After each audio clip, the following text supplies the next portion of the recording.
I'm here to talk about your brand identity and give you 5 questions that's really going to help you think about your brand identity and how it is represented in the marketplace. Okay, so your brand identity in 5 questions. What a brand identity is, like, what is your brand identity? And basically what it is it's everything about your brand. It's everything that your brand represents. It's how your customer is going to perceive your brand in the marketplace. It's what people feel when they interact with you or your company. It's what your brand says about your products. It's the values. It's how you communicate everything about your brand. All of that is your brand identity. And I was also saying that I had a question where someone was asking exactly, what is a brand identity? Because I thought my brand identity were my colors, my logo, my fonts, the different things that's included in my brand identity package or my brand identity kit. And my response to that is yes, that is part of your brand identity, but the totality of your brand identity really is that feeling, is that perception. It's what people feel. It's what people experience when they work with you. All right. So why is your brand identity important? It is important because it is the soul of your business. It is the personality of your business. People will remember your product. They will remember the experience that they had with you, and your brand identity kind of helps to shape that, right? It helps to shape that perception. It helps to shape that experience.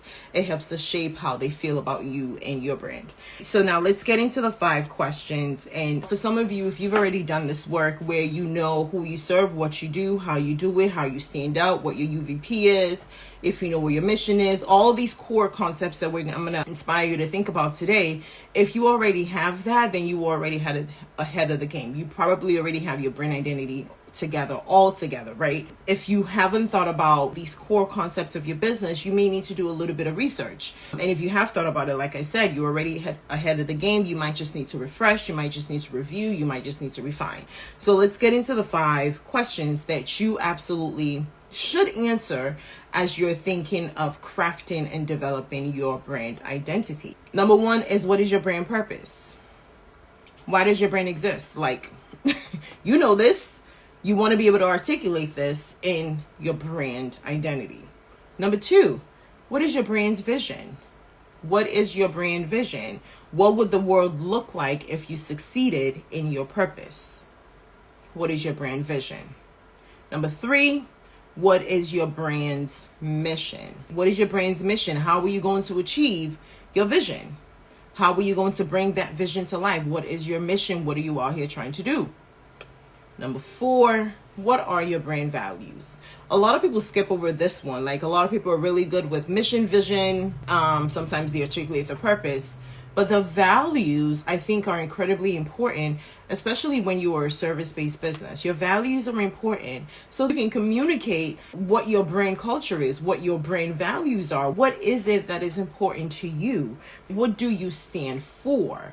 That is another point of connection for you and your audience, another point of connection for you and your ideal clients. If we share the same values, I'm probably going to want to rock with you. Even if I don't need what you're selling, I'm probably going to still be tapped in because we have similar values. So really thinking about what your values are, what you want your brand values to be, and then articulating it to your audience so that they can see themselves in your brand. Number 5 is, what is your brand's positioning? And positioning is encompassing of who you are, what you stand for, what your unique value proposition is, as well as who it is that you're trying to serve. Who do you serve well? Not just who it is you're trying to serve. Whose problem do you solve, and solve to the highest degree? How different are you from the competition? Learning what your audience wants from you, what your audience wants from your business in particular. When you know who it is that you serve and you serve well, you are able to speak to them. You are able to connect with them. You are able to use language that they understand. You are able to you're able to connect with them. That's the gist of it. You're able to connect with them, and it makes it so much easier to market yourself and market your products and market your services because you know them so well. You're able to position yourself as the expert in the industry because you know you're the person with that solution to their problem. So what is your brand's positioning? You need to know that before you step into the marketplace. And if you're already in the marketplace and you don't know what your brand position is, pull it back a little bit and spend some time to figure out what you want your brand positioning to be. Do you want to be the jack of all trades like Amazon? Do you want to be the marketplace that everybody goes to?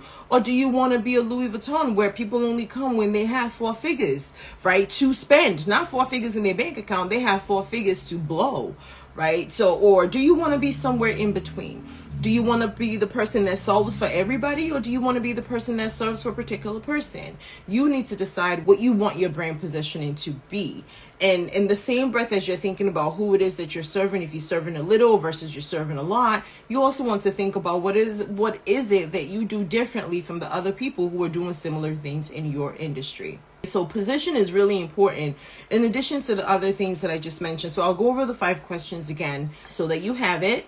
And as you're thinking about developing your brand identity, like you're thinking about these core concepts and what they mean to you and what they will mean to the audience that it is that you're trying to serve. If you can answer these questions and get absolute clarity on these questions or the answers to these questions, you are good to go. You're good to go. Just get out there and stop pushing because you're at that point good to go. Quick recap on the 5 questions. 1, what is your brand's purpose?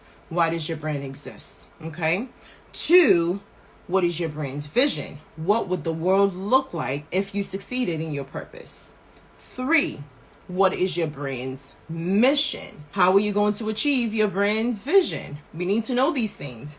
And then number 4, what are your brand's values? What do you stand for? What does your brand stand for? And number 5, what is your brand positioning, which includes what you do really well. So your UVP, who you serve, what you're serving with, right? Knowing where you stand in the market is only going to make you stronger, and it's going to help you to really articulate that strong brand identity that's going to connect, capture, captivate, and convert the people that you want to work with. So the best way to get started on your brand identity, if you've never done this work before, have never thought about how to, get started on creating and really putting together these core concepts so that it makes up the brand identity, the best way to get started is to research your audience. Research the people who've already bought into you, even if they've not spent money with you yet. I would certainly start with the ones that have spent money, but certainly research your audience.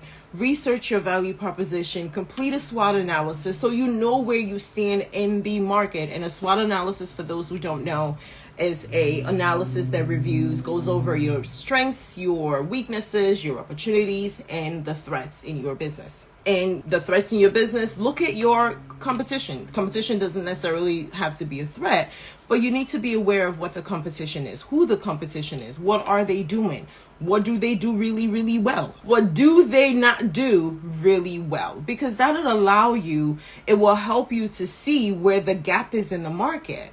Right? It'll allow you to see what you're doing and how you could do it better. Maybe they offer a product, but it's missing something and you have that particular missing piece, right? But if you don't know what they're doing, how they're doing it, what they're doing well and what they're not doing well, then you don't really know where you fit in. Honestly, like when we're looking for a profitable niche, a lot of people ask me all the time, like, I've been doing this and I'm not, everybody's doing the same thing. I don't really know how to make myself stand out. And my answer to them is you need to find your profitable corner of the market. We could all have the same niche. We could all offer the same product. But if my product does something extremely well that theirs doesn't, I'm going to go find that corner of the market that needs that extra piece that I have. So it's really important to know what your competitors are doing, know what they're doing well, know what they're not doing well, so you can try and fill that gap. If you have the skill, expertise, and experience too, okay? Get to researching your audience, get to researching your market, get to researching your competitors, get to researching your unique value proposition. Like really sit back and think about all of the different things you bring to the table. Maybe you've been thinking a little too linearly, about your business and about your skills. Maybe you need to expand a little bit and step out of your comfort zone and look at the other things that you can include in your offers and your services that will add more value to it, that will make your positioning a lot stronger. But you need to, before you do any of that, you need to know where you stand. You need to create your brand identity. You need to articulate your brand identity, and you need to be able to Articulate your brand identity to the audience. Convey that brand identity, that brand messaging, that brand personality to the people that you're trying to serve. Because ultimately, at the end of the day, if your brand identity does not resonate with the audience, if your brand identity does not attract, capture, and captivate the people that you're trying to serve, you're just going to be out here.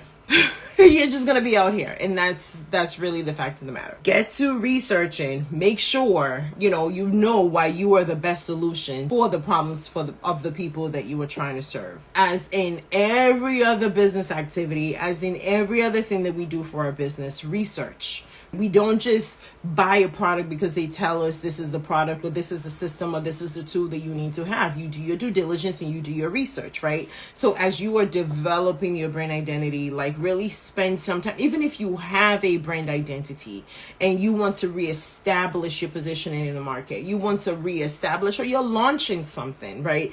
It's always a good time to pull back, review your brand identity, review your brand messaging, review your brand personality. I'm not saying, do a whole rebrand with your colors and your logo and all things like that, but I want you to really take the time to understand your brand, understand the identity of your brand, understand the representation that you want your brand to convey, understand the kind of messaging you want your brand to put out there. Understand the kind of perception of experience that you want your people to have. You need to know what that is. You need to understand it. You need to be able to feel it.